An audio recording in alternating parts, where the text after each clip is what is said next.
Samantala, ikinatuwa ng mga residente ng Quezon Province ang pre-termination ng Quezon Metropolitan Water District sa joint venture agreement nito sa Prime Water. Yan ang balitang pambansa ni Joshua Suarez ng Radyo Pilipinas, Lucena.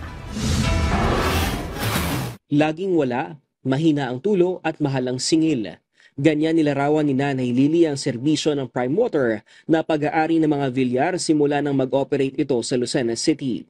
Tanong ni Nanay Lily, bakit ganoong klaseng serbisyo ang hatid ng Prime Water? Ay, ang Prime Water po kasi hindi ko gusto ang kanilang, kumbaga yung daloy ng tubig nila nung nag-Prime Water, hindi maganda, laging wala, mahina ang dating, tapos mahal naman ang bill, isang buwan ka lang walang bayad, tutol na agad nila.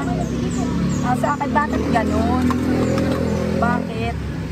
Isa lamang si Nanay Lily sa mga nagrereklamo sa Prime Water na namamahala sa tubig sa Lucena, Tayabas City at mga bahagi ng Mauban at Pagbilao, Quezon.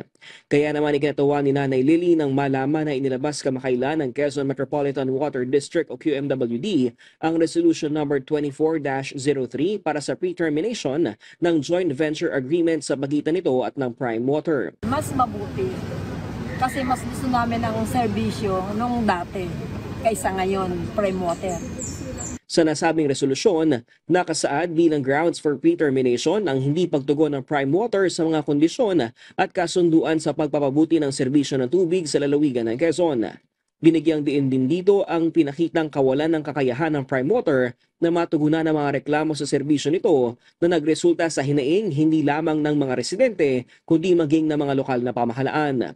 Sa ngayon, sinisikap pa rin ng Radyo Pilipinas Lucena na mahingi ang pahayag ng QMWD at Prime Water hinggil sa nasabing resolusyon na magpapatigil sa serbisyo ng Prime Water sa Quezon at ang magiging epekto nito sa mga lugar na sineserbisyohan nila. Mula sa Radyo Pilipinas Lucena, ito si Joshua Miguel Suarez para sa Balitang Pambansa.